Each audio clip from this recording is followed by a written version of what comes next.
Assalamualaikum warahmatullahi wabarakatuh.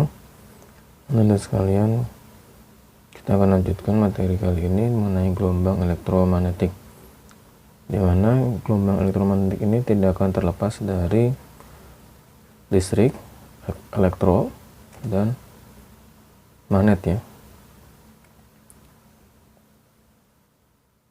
Sebelum kita lanjut ke pembahasan gelombang elektromagnetik, kita review dulu apa itu pengertian dari gelombang ya.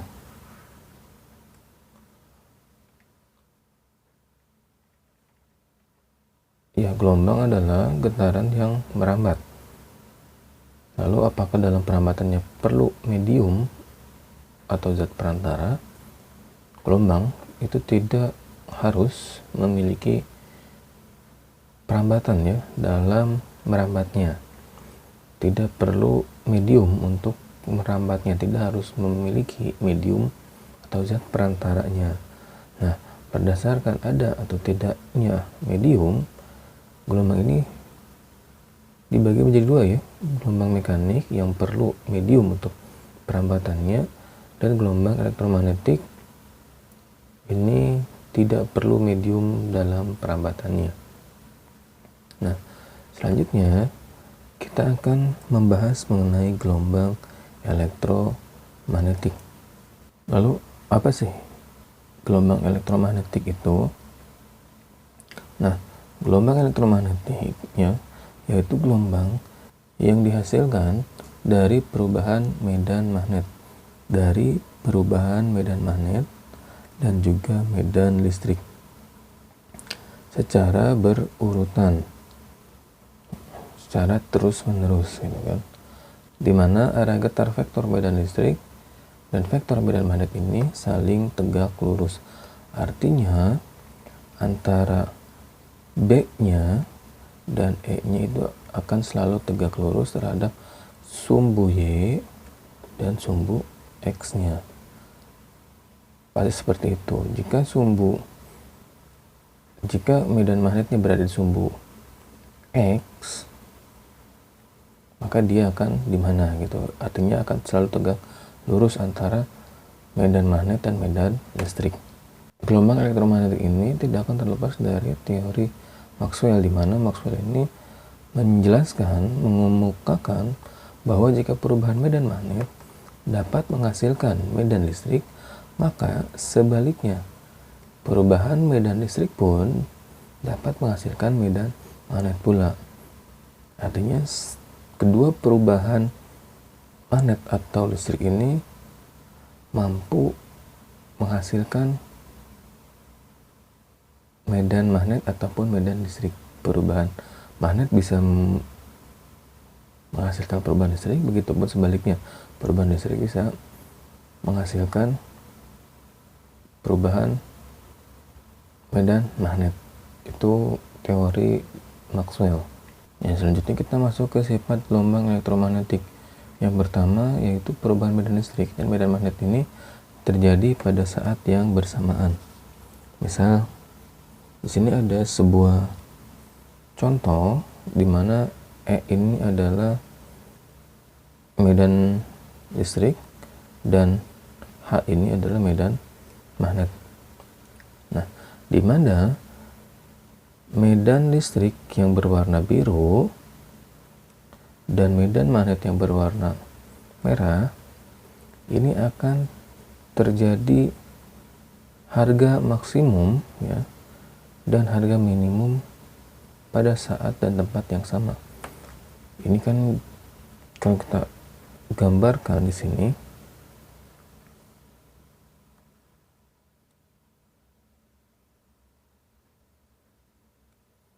seperti ini ya.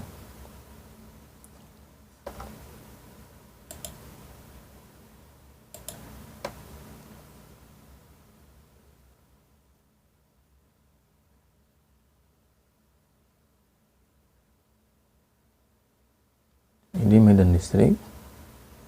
Misalkan di sini medan magnetnya kita ganti warna dengan merah aja lah.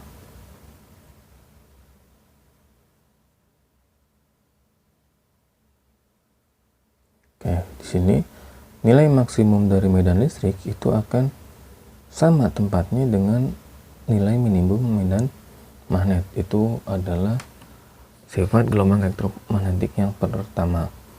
Selanjutnya, sifat gelombang elektromagnetik yang kedua itu tidak memiliki muatan, ya, tidak dapat disimpangkan dalam medan listrik ataupun medan magnet. Artinya tidak bisa kita satukan gelombangnya, tidak dapat disatukan antara medan listrik dengan medan magnet.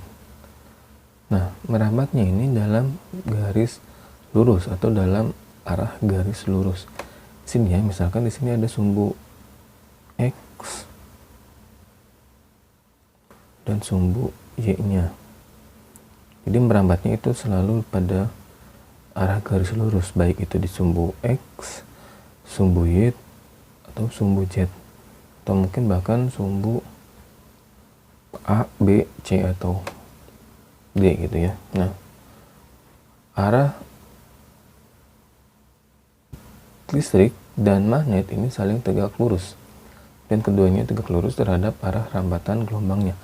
Arah rambatan gelombangnya adalah menuju ke sumbu X. Dari 0 sini menuju ke sumbu X itu adalah arah rambatan gelombangnya. Artinya antara medan listrik ya, yang merah ini, dan medan magnet yang biru ini selalu tegak lurus dan membentuk sudut 90 derajat. Gelombang elektromagnetik ini termasuk ke dalam gelombang transversal, di mana gelombang transversal di mana gelombang ini dibagi menjadi dua ya, gelombang transversal dan longitudinal.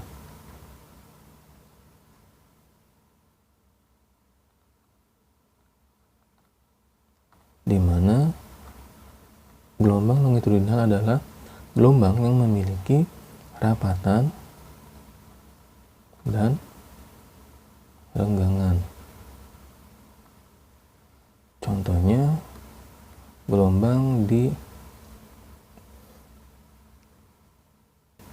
jika di gelombang transversal ini adalah gelombang ya yang memiliki lembah dan bukit. Contohnya adalah gelombang yang ini ya. Nah, sifat gelombang elektromagnetik yang selanjutnya yaitu gelombang elektromagnetik dapat mengalami refleksi, pemantulan, refraksi, pembiasan, interferensi, perpaduan, difraksi, lenturan atau hamburan, dan polarisasi ya, atau pengkutuban. Cepat rambat gelombang elektromagnetik ini hanya dipengaruhi oleh tadi ya, listrik dan magnet. Artinya hanya dipengaruhi oleh sifat kelistrikannya dan juga sifatnya dan juga sifat kemagnetannya saja. Dimana jika sifat kelistrikan itu tidak akan terlepas dari permitivitas listrik yang nilainya adalah epsilon sama dengan 8,85 kali 10 pangkat min 12 kolom per Newton meter kuadrat. Dan juga sifat kemagnetannya adalah permeabilitas magnetnya, di mana nilainya adalah mu0 sama dengan 4V dikali 10 pangkat min 7 Weber per ampere meter.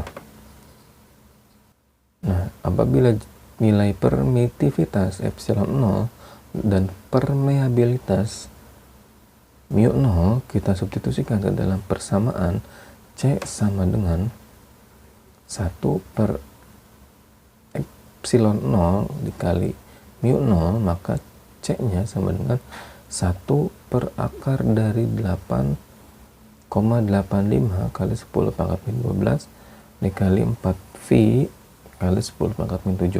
Maka hasil C-nya adalah 3 kali 10 pangkat 8 meter per detik. Nah, ini adalah nilai konstanta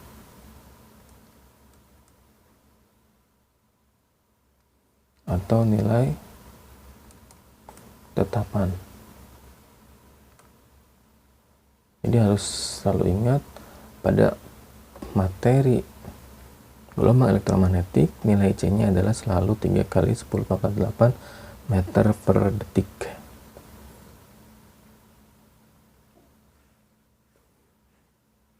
Nah, panjang gelombang atau cepat rambat gelombang elektromagnetik dinyatakan dengan panjang gelombang dan frekuensinya, di mana persamaannya adalah C sama dengan lambda dikali dengan frekuensi.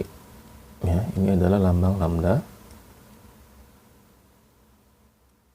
Lambda di mana nilai C-nya tadi ya nilai C-nya adalah 3 kali 10 pangkat 8 meter per second, di mana C ini adalah merupakan cepat rambat gelombang elektromagnetik, dan lambdanya adalah panjang gelombang, satuannya adalah meter, dan juga F-nya adalah frekuensi dari gelombang itu, satuannya adalah hertz. Ya, ada sebuah contoh soal di radio RCS FM mengudara dengan panjang gelombang 3 meter pada frekuensi berapa radio tersebut dapat ditangkap dengan jelas. Kita jawab di sini. Diketahui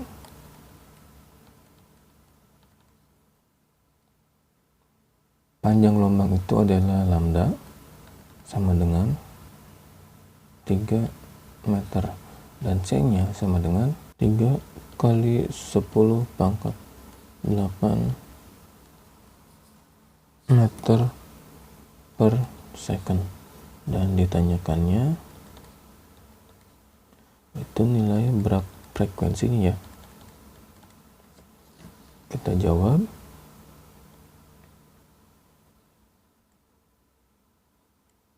C sama dengan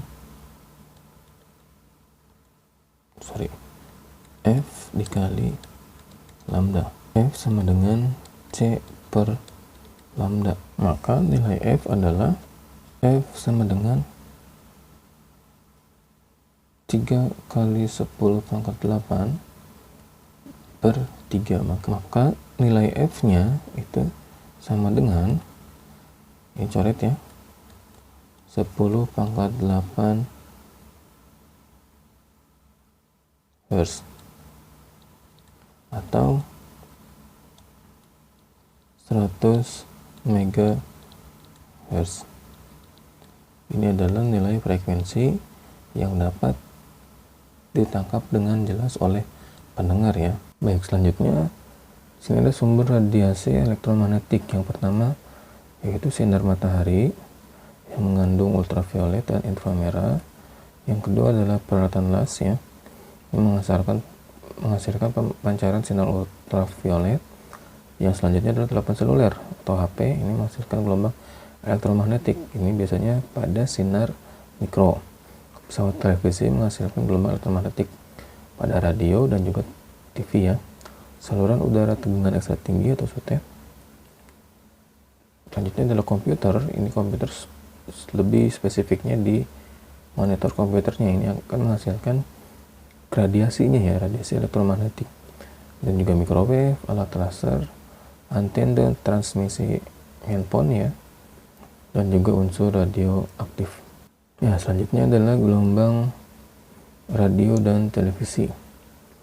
Gelombang radio mempunyai frekuensi berkisar antara 10 kHz sampai dengan 1 GHz ya. Ini adalah gelombang radio. Nah, gelombang radio ini dihasilkan oleh muatan-muatan listriknya yang dipercepat melalui kawat pengantar. Gelombang TV ini mempunyai frekuensi lebih tinggi daripada gelombang radio tentunya.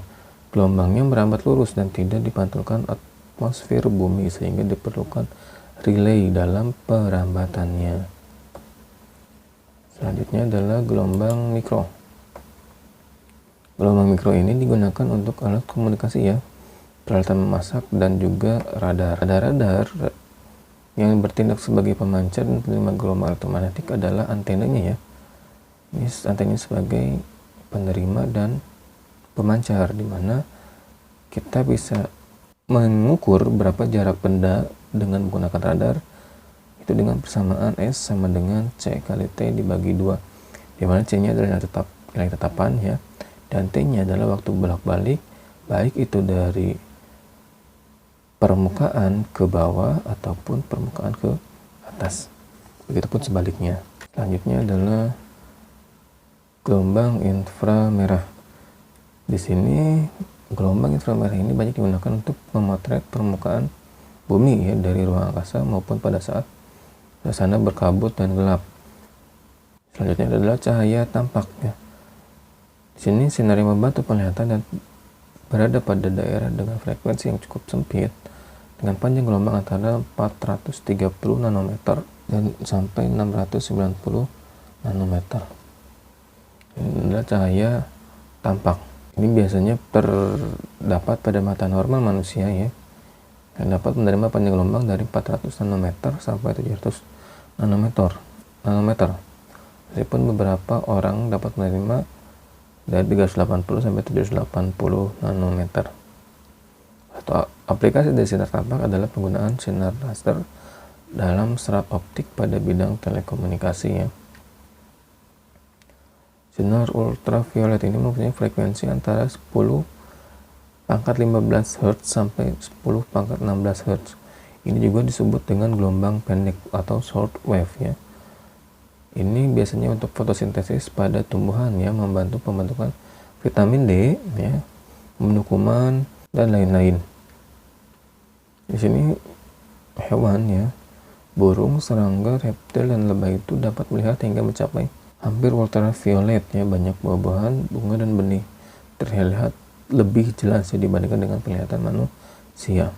Selanjutnya adalah sinar X. Ini radiasi elektromagnet dengan panjang gelombang antara 10 nanometer sampai 100 pikometer ya. Frekuensi dalam jangka 10 pangkat 16 Hz sampai 10 pangkat 12 Hz. Nah, biasanya sinar X ini digunakan dalam diagnosis medik ya, diagnosis medis dan juga kristalografi ya. Nah, sinar X ini bentuk dari radiasi ion ya, dan dapat berbahaya serta digunakan memeriksa barang-barang di udara atau di bandara udara ya, atau bahkan di pelabuhan. Selanjutnya adalah sinar gamma, mempunyai frekuensi antara 10 pangkat 20 Hz sampai 10 pangkat 25 Hz. Dihasilkan oleh atom-atom yang tidak stabil atau elektron ya pada proses reaksi inti. Ini adalah manfaat dari sinar X ya di dunia kedokteran, untuk sterilisasi, peralatan rumah sakit, untuk membuat varietas tanaman unggul, untuk mengurus populasi hama, untuk mendeteksi keretakan, dan juga untuk sistem perunut aliran suatu fluida. Ini ada bahayanya, bisa kalian baca. Dan terima kasih banyak untuk pertemuan kali ini. Kita akan lanjutkan pertemuan berikutnya mengenai hukum pergeseran Wien. Assalamualaikum warahmatullahi wabarakatuh.